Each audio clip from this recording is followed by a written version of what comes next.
Sarah, and I'm your other host, Morgan. We're two sisters by marriage. who love to talk about stories. From writing fiction and creating elaborate plot lines in D&D, to choosing the evil dialogue options in tabletop RPGs and, video games. We're we're out out of of initiative. initiative. Today we're talking about choosing the evil dialogue options, and I'm really excited about this discussion because we have super different opinions on this. We do, and Uh, I think we've talked about it a little bit. We've touched on it, and so I'm very excited to discuss this further. I just kind of assumed that you would be like me as we played through Baldur's Gate together, and that we would, save the cats from the trees and help the children be reunited. Like, I will take every single side quest to reunite families and do the happy things. And I don't need any payment. I find plenty of money in pots around the building. And you were like, give me your soul coin or I will take your life. Yeah. And I was like, what? Yeah. Yeah. I think with, we read all the stories or we watch movies and TV shows with the heroes, right? Saving the day, they are doing the right thing, the villains try and interfere and they overcome it and they succeed and it's, a joyous end, right? But when you think about it with the villain or antagonist, they're fun. I mean, they're so motivated and driven towards their goal, even more so than I feel the heroes. A lot of times the heroes are kind of like unwilling. They're like, yeah, sure, I guess I should. Or they discover, oh, I'm a long lost prince or chosen one or whatever. And they're kind of like coerced into doing whatever they are supposed to be doing. And the villains are like, they have a plan, they have a goal, they have like all sorts of drive to succeed at it. And I think playing that character is just so fun. And it's just kind of an untapped section of role playing that I would love to attempt in the future. But that's the key. As I was kind of looking over this and researching like who has ran these kind of campaigns and what it was like, I would like to preface at the beginning, this is definitely for more experienced players because of that drive and that proactive nature. If you're kind of timid or you're just learning, you're more kind of the DM is holding your hand a little bit, it's probably not going to be very good. So this is definitely for more like seasoned players. Yeah, you're talking about well-written characters, well-written villains, which, like, I love a sympathetic villain. Like, I'm all on board with that. So maybe I'm just approaching it wrong. Actually, maybe by the end of this discussion you'll have changed my mind, but like from now as the hero, I'm like, we go in, we save the day, we do the side quests. I don't need the money. I don't need the rewards, nor do I need your family heirlooms. You should keep it, lady, and buy your family a bag of rice and like move on with her. Like I think that's like for me, I'm like, oh, isn't that the right thing to do? Isn't that what I would do in real life? And I can't get over feeling really bad about NPCs when I treat them poorly. I will. So I think that my like video game experience like translates very directly for me into tabletop role playing games because in like Fallout, for example, in Fallout 3, they're like, oh, you can just bully these people into giving you what you want, and if they don't do it, you can just blow up all of Megaton. And, like, I could never do it, like, not even on, like, a side save just to see what it was. Like, I looked up a video once, because I, like, needed to know what was gonna happen, but, like, it made me feel really bad. I don't like it. I can't separate, maybe I can't separate reality and the like fantasy. I don't know, but for me it's like I can't do it. I can't hurt those people. They're too nice. So that's something that I was this past week thinking about. And if as like I was writing for my author perspective, if you have like say you're DMing, like if you're DMing us and we make these characters like one of them wants to be a crime boss, another one wants to take over a castle, and another one else, is a pirate or something, right? And they're all kind of morally gray, bad people, right? You can create the world to be even worse. So, Ooh. and so the people that they're hurting, like they're bad to begin with. So the example I was thinking is like Game of Thrones, right? No one in that, our heroes are good. they're all horrible people. Like, they all make really bad choices. And even at the end, they kind of have a redemption arc. They're still not good people. Like, they're not. They're all ambitious and with their own motives, and they will kill whoever they need to, or torture, or manipulate anybody they need to get to their end. All of them, right? And so but that's the world that they're in. Because if you're good, you end up like, spoiler first season guy. So you can create, as a DM, a world that's even worse, that they have had to become this way to survive. And so then when they are stealing from NPCs or burning down towns or whatever, you can make it's kind of justifiable a little bit. Or they're just so much, or they have to. They just kind of, it's the way of the world. So I was thinking that was kind of a perspective. But at the beginning, when you set up session 0, is so important. You can talk to everybody. What do they want? And then you can kind of design your world around that. I feel, just kind of brainstorming this, if you were to set up a campaign like this, you have their initial, like, what they want or what they want to accomplish with their characters set up. And then I would leave it really open-ended, more than a regular campaign, because you can allow the redemption. You could allow it. They don't have to take it.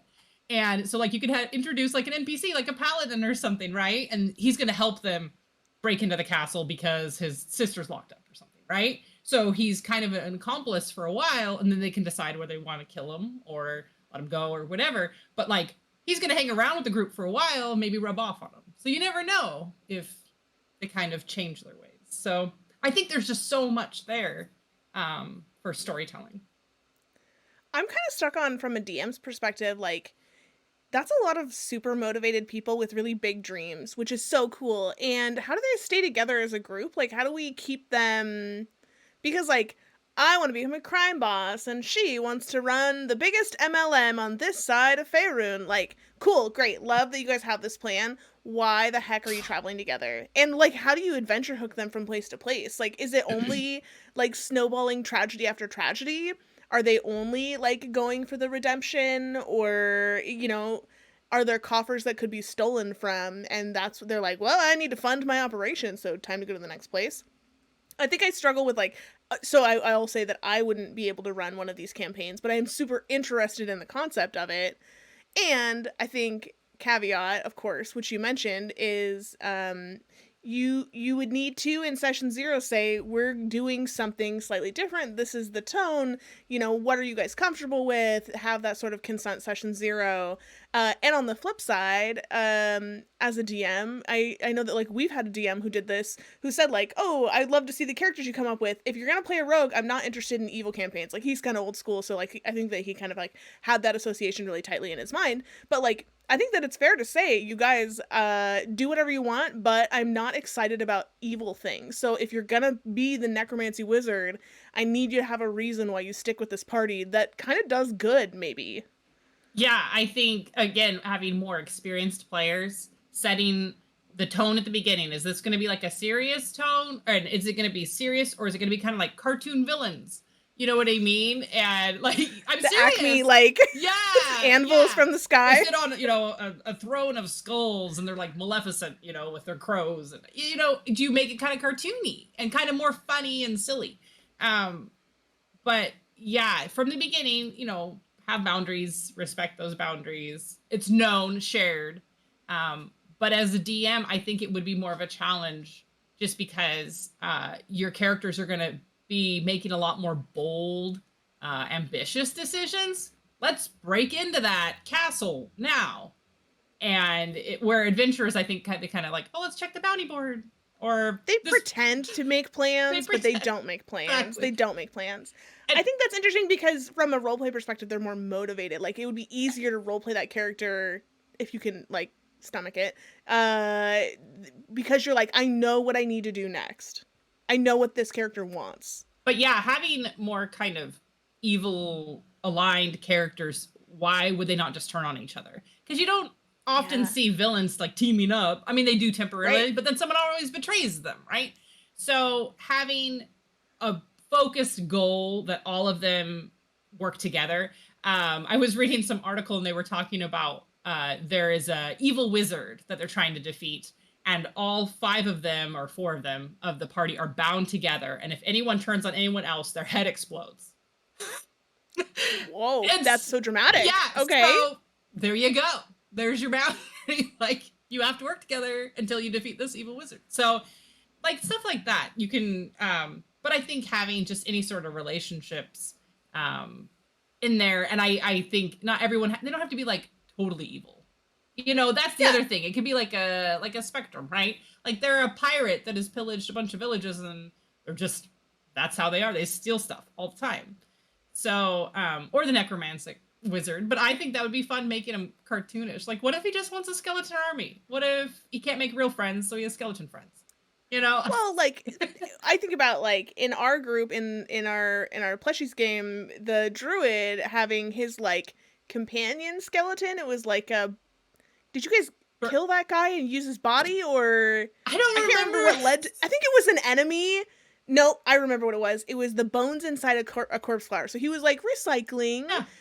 That means that, like, you know, some cultures may feel like that person didn't get put to rest, but, like, yeah, you, like, named it Bernie because Weekend at Bernie's, and, like, you know, traveled around with him, and you guys got, like, I know I got kind of attached. I think to we the zombie. dressed him up at one point. You did dress him up to sneak him into a town.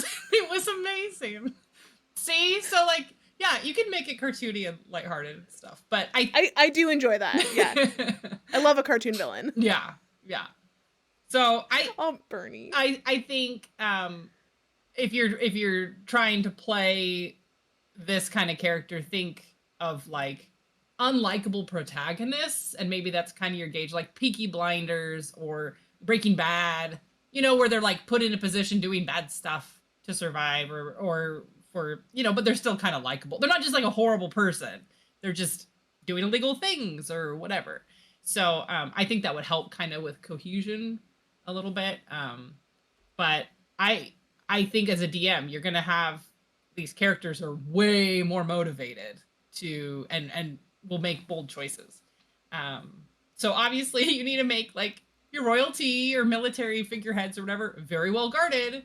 If they could just walk into the castle and take the crown, like, that's not, yeah. Dimension door in, steal the stuff, dimension door out. Yeah. Get 2 sets of hands. We're good. So, yeah, so maybe the royalty's a long line of wizards, or the military's dragon shifters or something. I mean, you could really up the stakes that way. But you would have to flex pretty hard as a DM to compensate. I think in any campaign, it's like totally reasonable to do a little bit of a DM hand wave for things like the shops in this area, because magic makes it so easy to get in and out, and enough people have access to just enough magic that it's a problem. Like, it would be totally reasonable to say that, like, oh, you know, all the shops have some kind of wording, whether it's that you get marked or poofed with some sort of poison that makes it easy to identify you after you leave, or you know, if you bamf into a shop, you end up in some sort of ward, or there's a chance you could end up in a ward and you get stuck there. Like, I think that that's where you have the, like, okay, the DM thinks about, like, some precautions that, like, a lot of shops would have access to. I think even we not even precautions, but, like, we just talked about this a couple sessions ago, where your character was going from shop to shop and had some attitude, and I decided kind of in the moment that, like, it makes sense to me that the shopkeepers would have, like a chat board that they would go to, but they don't have technology, so maybe it's just like some sort of like sending thing that goes through this whole group. So I sort of just in the moment was like writing like, oh, yeah, you leave after giving her the tude, and she sends a message out and says, hey, there's this purple tiefling. Apparently it's her boyfriend's birthday. She's got a lot of really strong opinions on how things should be, and really was not a very patient customer, which is like a totally real thing that actual people who run businesses do. Like, sure. If you've been on any small town boards. So then the next shop she gets to, they're like, oh, I see it's you. I'm going to be a very decisive. I know how to react in accordance. Like, the world changes and shifts around what the players are doing. which I always think should happen. And also, like, there's definitely a level of trust. So, like, if the players are constantly, like, bamfing into stores, like, misty stepping and dimension dooring into stores just to, like, rob the place, it's like, that's not really very fun. And, like, we gotta tell the player, like, hey, that's not cool. Or, I don't know, put their face on a wanted flyer all around town so they can deal with the, like, the ramifications of their actions.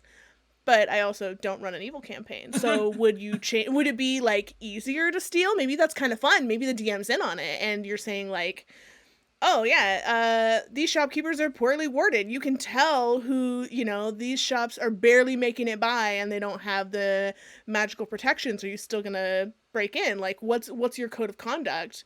Like anybody who runs a shop is bad, and I can steal from them, or."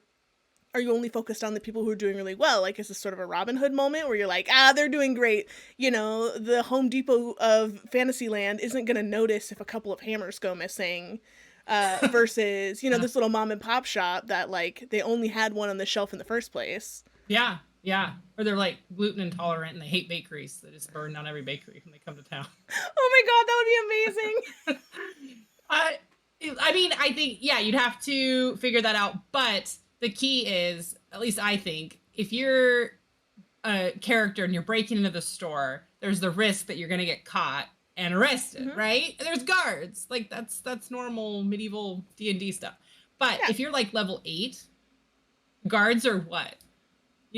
Oh my God, so squishy. Right. But then it's like, how much murder are you willing to commit in a day? Yeah. What are your like, tiers? But what if you enhance the guards and make them stronger, and then they do catch them and lock them up? Are your characters going to be pissed they're locked in a jail and now have to get out of that? Like, they need to understand that, yes, they're going to make these choices, but you're going to have to kind of meet them at it, or it wouldn't be very fun. They would just be the murder hobos, like, destroy the town. So, but if you have... Which, we've been lucky. I don't think we have any murder hobos in our group. No, I also, like, notoriously get walked on by the players who are a little more chaotic. And then it takes me, like, 3 sessions to come up with my revenge. And they end up, like, locked in a shopkeeper's office with, like, ostrich feathers tarred to their bodies. So, like, I don't know. It's, like, it's delayed, but we got there. But if you went in, like, started the campaign in that session knowing that the characters were going to be like this, I think you would plan accordingly. That kind of thing. But yeah, you would have to either make the guards stronger or more of them, or they just walk all over the guards. I mean, they're just bad. Like, who knows? But they have to be, if they do get arrested or whatever, like, they have to be cool with that, because I know some players would be pretty upset. So, like, you're doing things that are gonna get you in trouble. So there's gonna be repercussions for that. So. And on the flip side, like, I think that as a DM, when you're dangling something in front of a player and they're going to take the bait. Like, if you have a character, it's a fighter and he's angry all the time, and anybody who tries to pick a fight with him or even looks at him sideways, he's gonna smash, he's gonna go to town. Then random passerby shouldn't just, like, call him ugly and, like, spit on him. Like, when you're starting something. And, like, same for, you've got your sticky fingered rogues, and even just any, like, anyone with a decent dex has had the thought, like, oh, there are nice things in this shop, how much can I walk away with? And there's a limit to, like, natural 20 after natural 20, like, that's cool, I'm glad that you're so dexterous, but, like, at some point your pockets are full and it's obvious that things are going missing, so there's only so much success can get you. So when you're dangling something in front of the party, and you need to, like, be able to say no, which I struggle with, and at the same time you also have to decide, like, what are the ramifications of this? Did we agree to this? Is this the kind of behavior I was expecting, or is this something that I need to figure out how to, like, respond? Well, as a DM, if they're going into a jewelry shop and you describe the inside of the shop as having all this jewelry laying out, right, diamonds and all sorts of glittery gold stuff, they're gonna get excited. But if they go in and they're like, yeah, they have really bare shelves, they have, like, behind the counter, like, 3 things in, like, a case, make it's way harder. So I mean, you would have to, unless you don't care, unless you just want them to take it. So, but he's still gonna use the glue and glue the shopkeeper's finger to a ring, and I'm still trying to wrap my brain around that. Like, that poor man, that poor jeweler was just like, I'll take a look at your trade here, Yeah. and Yeah. permaglue. That's chaos right there. That is chaos. That's chaos, not evil. Sovereign That's glue for sure. exists in D&D for a reason, to be used Yes. on shopkeepers. I can't believe on a shopkeeper though. Like I felt like he was gonna use it to like punish someone who'd been me. No, he was just like, I don't know. This guy didn't give me a good enough deal. You guys have so much money. I don't think he cares. I don't know. Yeah. Whatever. Kyle, you do fine. We're okay. You do you. You do you. Yeah. So as a DM, you would just have to have that all planned and figured out. Yep. And maybe the guards are jerks. We've already seen in our campaign, if you have any NPC that's kind of just a jerk or just mean or whatever, they instantly hate him. Like, they don't even hesitate. All of us just, we hate him. We don't like him. It's funny because it's kind of cathartic, because I don't like to play evil characters. I don't even like to do the evil runs in RPG games, like RPG video games. But I do love throwing in an NPC for you guys to just like, yeah, we're gonna beat him out back later. Like, I love throwing in somebody who's like, oh, well, like, I can't even think of any good examples, but like, guy who like tries to give you a bad deal or makes a sexist comment or like, and all within the parameters of what's reasonable with this group in terms of like how comfortable everybody is with each other. But like I love throwing those in because I love that you guys will always take action. Always. We do. It's like we just all gang up and mob. We hate this person. Like we forever. hate this guy. Yeah. He's responsible for that ring of people who've been going missing. So I mean, we're gonna let ourselves into his house. Yeah. Right. Yeah, well, I love it. As far as like the RPG, like in the video games, running like the evil, taking the obviously not good aligned choices. From my perspective, and I think we talked about this before, is that there's all these developers and writers of this game, and they spent so much time. I mean, you have 50% of the game. You have an entire half of the game that you never. It's like reading half of a book and putting it away. Like, someone spent so much, multiple writers spent so much time writing out this narrative and what happens because of it. And you come back, the world is dynamic because of your choices, good or bad. And you get to see a whole nother side of the story. And like when I do it, there's some that are like, I really don't. I do have my limits, but there are some, I'll steal and take stuff or just be like indifferent and see what happens, with my choices. And you just see the game. Well, like for example, with Baldur's Gate, the music changes. The soundtrack itself changes when you make certain choices. It's incredible. And other NPCs show up, and NPCs you work with now, they're aligned with you. They're your allies, and normally you kill them off the start or whatever. And it's just a whole side of the game that I love exploring. And I think that's really fun. With, D&D too, like, so when you're a villain, you're going to go up against all these paladins, that think they're holier than thou art and stuff, like, right? And you're going to fight good aligned, I don't know, unicorns or bronze dragons or whatever the good aligned, right? You're going to have your monsters are going to be totally different from when you did the other, do a regular campaign. I guess I really struggle with like fixed alignment on creatures. Like that is something that I have always been like, every single red dragon is not nice. Like, really, is that where we're landing for sure? That doesn't like sit really well with me. I hate like broad generalizations like that. So I kind of perpetually, anytime there's an alignment recommended for a creature, I'm like, not today. He's not, like. Always. But that's just me being petulant. But I think the Baldur's Gate thing is interesting.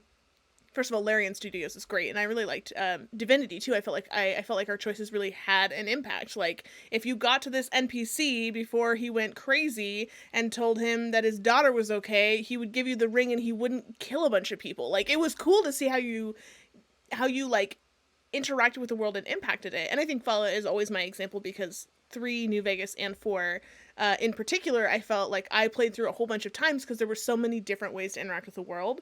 And I thought that the way the way Bethesda and Obsidian did it for New Vegas, it was really interesting because you could choose like which that was like really heavy, like which faction you wanted to be with, but like that I felt like really changed the ending. And I did end up going through and playing a couple of times. There were factions that I like couldn't bring myself to side with, like in Fallout 4. Like I can't do the Brotherhood; they're so judgmental, and I have too big of a crush on Paladin Dance, and I just can't do it. So so although the end of his storyline is a bummer, but that's okay.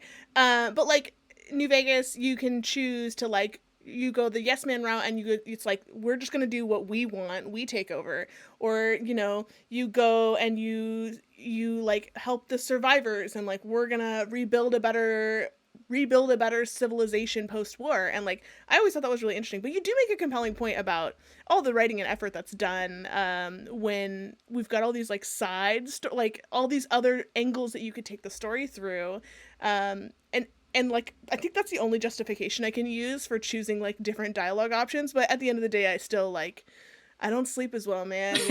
I just know that I wasn't nice. I wasn't nice. You can still make choices. I mean, it's still, Yeah. no matter what, you can choose, okay, in this instance, I'm going to choose the good one. But there's still, some of them, it's like, I just want to see what happens. I just want to see if this affects something.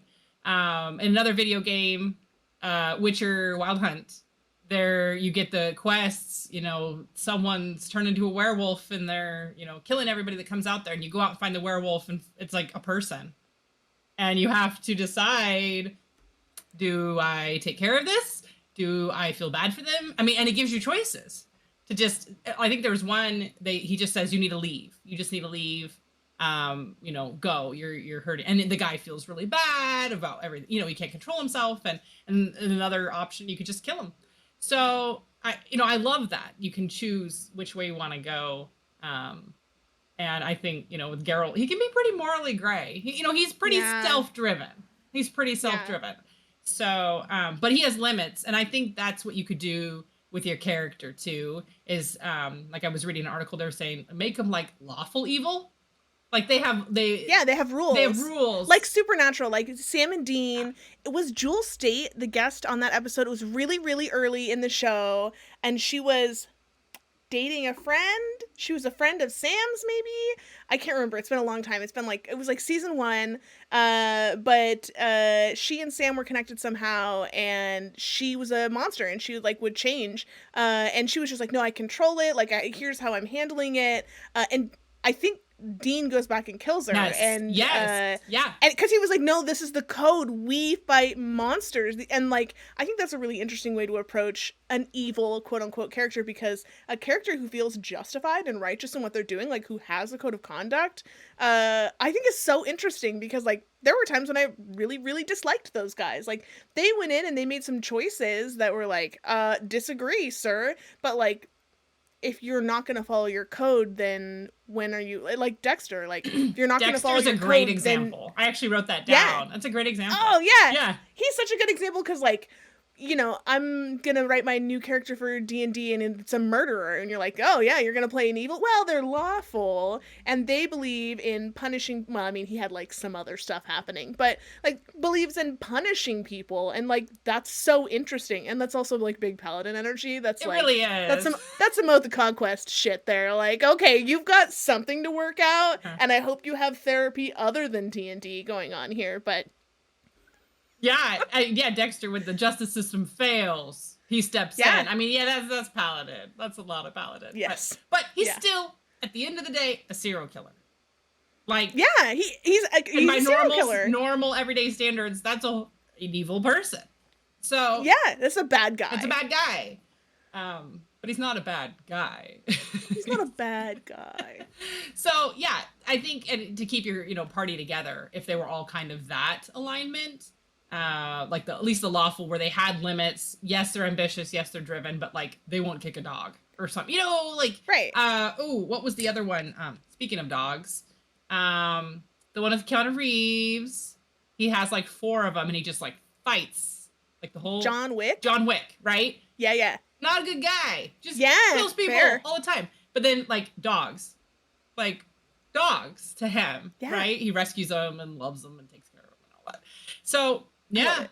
but he just kills, like he just kills anybody in front of him, like driven. So I would consider him like that way too. So yeah, I think that's fun, and I think it would be kind of interesting to like focus on that as you're building your party dynamic. So like going from player to player and saying, or whether you have everybody together, maybe you have everybody together and say, you know, we're going to do an evil campaign. We need everyone to be kept together somehow. So whether you guys have some core tenets or some sort of self-imposed rules that you abide by that all align, so you guys are all moving in the same direction. Although it would also be really fun to do like your party where almost everyone has the same sort of core rules or a specific person that they're trying to exact their revenge against, and they'll do it by toppling this entire city that they run, or, you know, and then like one chaotic character who kind of does one chaotic evil who like does what no one else is willing to do because it doesn't abide by their rules. Like that could be super fun. And like the inter-party conflict and dynamic of I don't agree with what you do, but I agree with your results. Like I think that's so fun, and it could make for like such a like rich and interesting party dynamic. yeah, there would be so many layers to that. I think, well, any sort of inter-party conflict and resolution I love it. is Eat it up. great, right? Yeah. But yeah, like, Yeah. what if you want to conquer this kingdom because there's this king and all members have some beef with the king, right? Yeah, It could love be it. all sorts of any reason. And so all of them, no matter what, they want to go after it. And then they might have different levels of like how much they want to go after it. And that would just, I think, as a DM, you could definitely just sit back a lot more and then Yes. just really let them run, because you're not having to tell them you need to go defeat this king because he's bad. Like they know their motivation and they have to completely figure out how they're going to do that.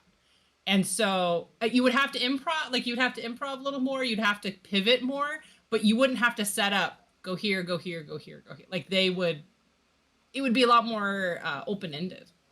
Yeah, and at the same time, if you're a DM who likes to have those plot hooks, that's like those are really rigid. I can definitely imagine like it's sort of the opposite of how you would normally do things. Like, oh, the king's right hand is out collecting taxes a month early, and these people are struggling, or they're going out and they're murdering people in this little town, and like these people, if it violates their code of conduct, or if it will hurt this person that they despise the most, could come together to like kind of almost do a good thing. Murder a good thing sometimes. Sometimes TM. To go out and like fix this issue because they're trying to get back at that person.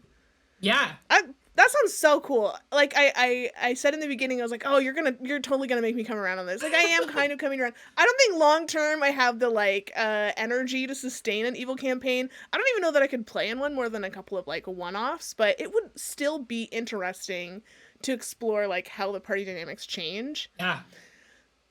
You could do like a 3-part like one shot, or like a 6-part one shot or something where they just have the one goal. And just see what happens. I love the idea of like them going to this town and they need there's a key to the hidden keep, and that'll like the back door, right? And it's hidden in this town, and they face off with a party of adventurers protecting it. I mean, breaking the Are we the bad wall. guys? Yeah, exactly. And have the adventurers like fight them, like to protect it, you know, because the villains cause all the problems and the adventurers come and clean it up. I mean, that's pretty much what happens, right? Yeah. So let them create all the problems and then have adventurers show up and like they were hired to stop this and they were hired to guard. And I mean, I think that'd be great. And have them on bounty boards, have their pictures, wanted posters, like really make them the bad guy. Like, be great. Yeah.